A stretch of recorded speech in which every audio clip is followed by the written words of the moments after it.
Hello everyone, welcome back to my YouTube channel Unfolded Maths। मैं हूँ अंजू और आज मैं आपको क्लास 10th के चैप्टर फर्स्ट की एक्सरसाइज 1.2 करवाने वाली हूँ, जिसके बाद आपका फर्स्ट चैप्टर कंप्लीट हो जाएगा। हमारा फर्स्ट क्वेश्चन है prove that root 5 is irrational. हमें ये प्रूव करना है कि जो रूट 5 है वो एक इर्रेशनल नंबर है। इसके हम एग्जाम्पल्स भी कर चुके हैं और इससे रिलेटेड थ्योरम्स भी हम हमारी पिछली वीडियोस में कर चुके हैं, तो आप वहाँ से इसको चेकआउट कर सकते हैं। अगर हमें इर्रेशनल प्रूफ करना है तो हम क्या करेंगे, let us consider root 5 is a rational number. हमने क्या किया, इसको जस्ट कुछ टाइम के लिए एक रैशनल नंबर मान लिया। अगर रैशनल नंबर होगा तो रैशनल नंबर को हम किस तरीके से लिखते हैं, हमेशा आपने पढ़ा है कि रैशनल नंबर को हम p/q की फॉर्म में लिख सकते हैं, जहाँ पे जो हमारा q होगा यानी कि जो हमारा डिनोमिनेटर होगा वो नॉन ज़ीरो होगा एंड जो a एंड b दोनों के दोनों होंगे वो हमारे इंटीजर्स होंगे। वो पॉजिटिव और नेगेटिव कोई भी इंटीजर्स हो सकते हैं, बस जो हमारा डिनोमिनेटर है वो कभी भी ज़ीरो नहीं होना चाहिए। और साथ ही साथ इसके साथ एक और कंडीशन दी जाती है जिसमें बोला जाता है कि ये जो a एंड b हैं इनका जो HCF है वो हमेशा ही 1 होगा। यानी कि आप यहाँ लिख सकते हैं कि a एंड b ये दोनों के दोनों को प्राइम नंबर्स होंगे। को प्राइम नंबर्स क्या होते हैं ये हम पिछली वीडियो में देख चुके हैं। को प्राइम नंबर्स वो होते हैं जिनका जो GCD है या HCF है वो 1 होता है। HCF कैसे निकाला जाता है, LCM कैसे निकाला जाता है, ये भी आप पिछले वीडियोस में देख चुके हैं। हमने यहाँ पे इसको मान लिया एक रैशनल नंबर a/b। हम क्या करेंगे, इस b को लेके जाएंगे, इस साइड मल्टीप्लाई हो जाएगा क्योंकि इस साइड ये डिवाइड में है। Root 5 b is equal to a। उसके बाद हम क्या करेंगे, स्क्वेयरिंग बोथ साइड। इसका मतलब है हम दोनों साइड स्क्वायर करेंगे। हिंदी मीडियम वालों के लिए बता दूं, स्क्वायर का मतलब होता है हम दोनों साइड वर्ग करेंगे। वर्ग मतलब रूट 5b इसका भी स्क्वायर कर दिया, वर्ग कर दिया, इसका भी हमने वर्ग कर दिया। उसके बाद हमें क्या मिलेगा, रूट 5 आपको पता है, रूट 5 का जब हम स्क्वायर करेंगे फिर b का स्क्वायर फिर a का स्क्वायर। हमें पता है कि स्क्वायर से स्क्वायर रूट कट जाता है, वर्ग से वर्गमूल कट जाता है। उसके बाद हमें मिलेगा 5b square is equal to a square. I hope यहाँ तक क्लियर हुआ होगा। अब हमें पता है हम a स्क्वायर को किस तरीके से लिख रहे हैं, हम a स्क्वायर को लिख रहे हैं 5 मल्टीप्लाई b स्क्वायर, यानी कि हम इन दोनों के फैक्टर्स में इसको लिख रहे हैं। हमें पता है कि अगर हम किसी भी नंबर को फैक्टर्स में लिखते हैं तो वो दोनों ही नंबर इसको डिवाइड करेंगे। जैसे कि मैंने पहले भी बताया था आपको, जैसे 6 है, अगर हम उसको 2 और 3 की मल्टीप्लाई में लिख सकते हैं, 2 और 3 दोनों ही इसके फैक्टर्स हैं, यानी कि 2 भी 6 को डिवाइड करेगा और 3 भी 6 को डिवाइड करेगा। तो हम यहाँ लिख सकते हैं कि 5 divides b square, b square को डिवाइड करेगा, 5 डिवाइड्स a स्क्वायर। अगर 5 डिवाइड करेगा a स्क्वायर को तो हमने हमारी जो थ्योरम थी 1.2 से रिलेटेड उसमें ये देखा था, तो यहाँ पे 5 जो होगा वो a को भी डिवाइड करेगा। क्यों डिवाइड करेगा, हमने एग्जाम्पल से वहाँ पे बताया था कि अगर यहाँ पे हम 36 लिख देते हैं, हमें पता है 36 को 2 डिवाइड करेगा। If 2 divides 36 then 2 also divides 6, क्योंकि 6 का स्क्वायर होता है 36। तो यहाँ पे हम लिख सकते हैं 5 डिवाइड्स a। अगर 5 a को डिवाइड करता है तो हमें पता है कि हम a को किस तरीके से लिख सकते हैं कि 5 के कोई भी नंबर मल्टीप्लाई में होगा फॉर सम इंटीजर, यानी कि एक हमने इंटीजर ले लिया, पूर्णांक ले लिया हमने इंटीजर्स, जिसको हम लिख सकते हैं फॉर सम इंटीजर c। यहाँ पे क्यों लिख सकते हैं हम ऐसा, क्योंकि हमें पता है अगर 2 डिवाइड करेगा 6 को, हमें पता है अगर हमारा 5 डिवाइड करेगा a को, तो हम यहाँ पे इसके मल्टीप्लाई में कोई ना कोई एक ऐसा नंबर लिख सकते हैं जो कि मल्टीप्लाई करने के बाद a बनाए। जैसे हमने बोला था कि 2 डिवाइड करता है 6 को, तो 2 के मल्टीप्लाई में हम 3 लिखेंगे तभी ये 6 को डिवाइड करेगा। तो इसलिए हमने यहाँ पे कोई एक नंबर मान लिया कि c है यहाँ पे जो कि a को बना रहा है। हम अब क्या करेंगे, हम अब करेंगे फिर से स्क्वायरिंग बोथ साइड, यानी कि दोनों साइड वर्क करने पर। तो हमें क्या मिलेगा, दोनों साइड वर्क करने के बाद हमें मिलेगा a का square is equal to 5c का स्क्वायर, यानी कि a square is equal to 25c square. हमें यहाँ से पता है a स्क्वायर किसके इक्वल आया था, हमारा 5 ऑफ b स्क्वायर के। तो हम इसे a स्क्वायर की जगह ये 5 ऑफ b स्क्वायर लिख देंगे। यहाँ पे 5 of b square is equal to 25c square. अब आप इसको इस तरीके से भी कर सकते हैं कि हम इसको समीकरण 1 यानी कि इक्वेशन 1 मान लेंगे और हम यहाँ पे ये लिख सकते हैं यूजिंग इक्वेशन 1। तो हमने यहाँ पे यूज़ की, इस 5 को हम अब इसके डिवाइड में लेके जा सकते हैं क्योंकि यहाँ पे ये मल्टीप्लाई में है। तो हमारा क्या आ जाएगा 25 डिवाइड बाई 5c स्क्वायर। तो उसके बाद आ जाएगा हमारा b square is equal to 5 of c square. अब हमें पता है हम क्या लिख रहे हैं, b स्क्वायर को 5 और c स्क्वायर की मल्टीप्लाई में लिख रहे हैं, यानी कि हम अब यहाँ भी लिख सकते हैं दैट इज जो 5 है वो किसको डिवाइड कर रहा है, b स्क्वायर को। 5 divides b square then 5 divides b। अब यहाँ से 5b को भी डिवाइड कर रहा है, हमारा 5a को भी डिवाइड कर रहा है, बट हमने क्या माना था कि ये दोनों एक दूसरे को डिवाइड करेंगे ही नहीं, इनका HCF 1 आएगा। तो हम यहाँ पे लिख सकते हैं देयरफॉर जो HCF है a एंड b का वो क्या आ गया, हमारा 5 आ गया, जो कि एक कॉन्ट्राडिक्शन है, विच इज़ अ कॉन्ट्राडिक्शन। क्यों है, क्योंकि हमने क्या माना था कि HCF of a and b जो होगा वो 1 होगा, hence √5 is an irrational number. Rational number यानी कि ये एक अपरिमेय संख्या होगी। नेक्स्ट है हमारे पास क्वेश्चन नंबर 2, जिसमें बोला गया है प्रूव दैट 3 + 2√5 इज इरेशनल। हमें अब ये बताना है कि 3 + 2√5 जो है वो एक इरेशनल नंबर है, वो एक अपरिमेय संख्या है।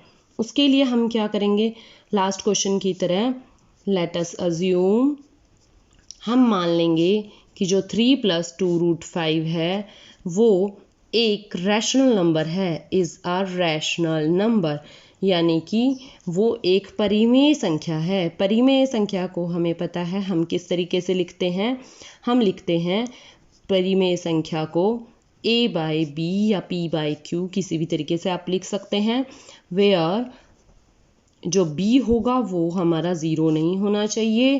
a and b are integers, ये इंटीजर्स होने चाहिए, पूर्णांक होने चाहिए हमारे। एंड जो HCF होगा, HCF of a and b is equal to 1, ये होना चाहिए हमारा।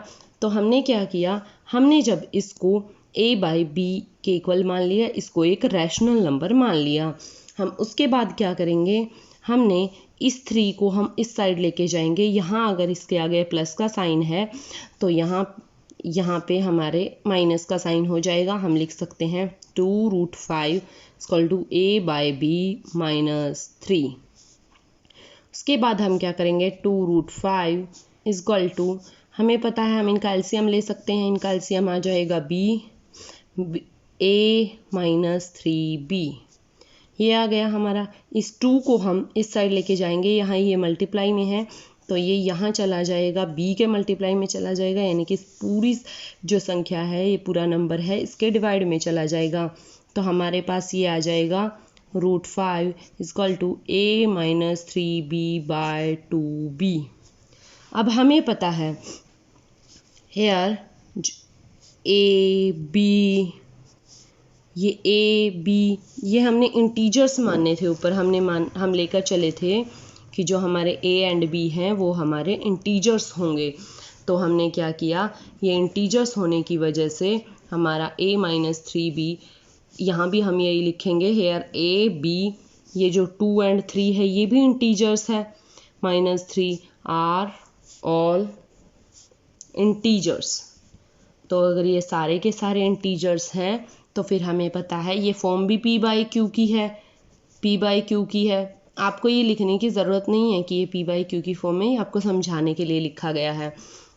अगर ये सारे के सारे इंटीजर्स हैं सो a माइनस जो ये -3b बाई 2b ये क्या हो जाएगा, इज़ आ रैशनल नंबर। ये पूरा का पूरा एक रैशनल नंबर हो जाएगा। देयरफॉर अगर ये रैशनल नंबर है तो जब इसके इक्वल में √5 लिखा हुआ है तो √5 भी एक रैशनल नंबर हो जाएगा, इज़ अ रैशनल नंबर। क्या ये पॉसिबल है? हमने फर्स्ट क्वेश्चन में अभी प्रूव किया था कि जो √5 है वो एक इररेशनल नंबर है। क्या आप उसको रैशनल नंबर लिख सकते हैं? बिल्कुल नहीं लिख सकते। Which is not true, which is not true.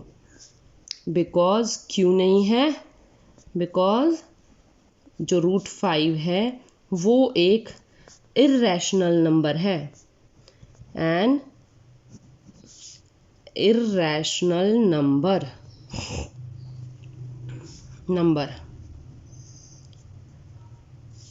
so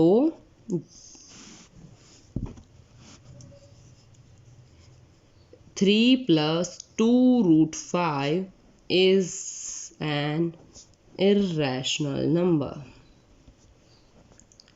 rational number आप यहाँ पे ये भी लिख सकते हैं। सो आवर अजम्पशन इज, जो हम मान के चले थे, आवर अजम्पशन जो हमने अज्यूम किया था, सपोज भी लिख सकते हैं इसको आप कि हमने जो सपोज किया था इज रॉन्ग, वो गलत है। सो ये एक इररेशनल नंबर होगा। तो ऐसे हमने ये प्रूफ कर दिया कि हमारा जो 3 + 2√5 है वो भी हमारा एक इररेशनल नंबर होगा। हमारा क्वेश्चन नंबर 3 है, उसमें 3 पार्ट दिए हुए हैं। हमारा जो फर्स्ट पार्ट है उसमें बोला गया है हमें कि 1/√2 को हमें प्रूव करना है, प्रूव दैट कि ये भी एक इररेशनल नंबर है, it is an irrational number. हम सेम प्रोसेस फॉलो करेंगे, irrational number. Same process follow करते हुए हम क्या करेंगे, 1/√2 को भी एक रैशनल नंबर मान लेंगे। Let 1/√2 is a rational number, rational number. अब अगर ये रैशनल नंबर होता है तो हम इसको किस फॉर्म में लिख सकते हैं, a/b की फॉर्म में हम इसको लिख सकते हैं, वेयर जो b होता है वो हमेशा ≠0 होता है। जो a एंड b आर ये क्या होते हैं, ये इंटीजर्स होते हैं। और साथ ही साथ जो HCF होता है a एंड b का, वो किसके इक्वल होता है, वो 1 के इक्वल होता है। तो हम सेम प्रोसेस फॉलो करते हुए आगे चलेंगे। सेम स्टेप्स पे हम क्या करेंगे, आपने देखा होगा इसको आर पार गुणा करना, आपने सीखा भी होगा ये आर पार गुणा करने पर। तो ये क्या आ जाएगा, इंग्लिश में इसको बोलते हैं बाय क्रॉस मल्टीप्लिकेशन, हिंदी में बोलते हैं इसको आर पार गुणा करने पर, क्रॉस मल्टीप्लिकेशन। क्या मिलेगा हमें, ये b इधर चला जाएगा तो b ये √2 वर्गमूल 2 यहाँ a के साथ मल्टीप्लिकेशन में आ जाएगा, यानी कि a√2। अब हम क्या करेंगे, हम करेंगे स्क्वायर, स्क्वायरिंग बोथ साइड्स, यानी कि दोनों साइड जब हम दोनों ही तरफ वर्क कर देंगे तो हमें क्या मिलेगा, हमें मिलेगा b का स्क्वायर इजकल टू ए वर्गमूल 2 का, इसका भी हम स्क्वायर कर देंगे तो आ जाएगा B square is equal to A square 2a²। हमने लास्ट क्वेश्चन में भी बताया था कि वर्गमूल से हमारा जो स्क्वायर है स्क्वायर रूट से वो कट जाता है, तो b² इजकल टू 2a²। जब हम b² को 2 और a² की मल्टीप्लाई में लिख सकते हैं तो हम ये कह सकते हैं कि जो 2 है वो किसको डिवाइड करता है, 2 डिवाइड्स b²। अगर 2 b² को डिवाइड करता है तो हमारी जो थ्योरम थी उसके अकॉर्डिंग 2 डिवाइड्स b, 2b को भी डिवाइड करेगा। अगर 2b को डिवाइड करेगा तो हमें पता है देयर एग्जिस्ट यहाँ पे एक ऐसा नंबर c, सम इंटीजर, जो हम यहाँ पे एक c ऐसा इंटीजर होगा जो कि हम जिसको हम ऐसे लिख सकते हैं 2 × c, यानी कि b इक्वल टू 2c। फिर से हम इसको स्क्वायर करेंगे, स्क्वायरिंग बोथ साइड्स। क्यों करेंगे, क्योंकि हमारे पास ऊपर यहाँ b² की वैल्यू दी हुई है, इसलिए हम इस b² की वैल्यू को यूज़ करने के लिए हम यहाँ पे अगेन स्क्वायर करेंगे, स्क्वायरिंग बोथ साइड।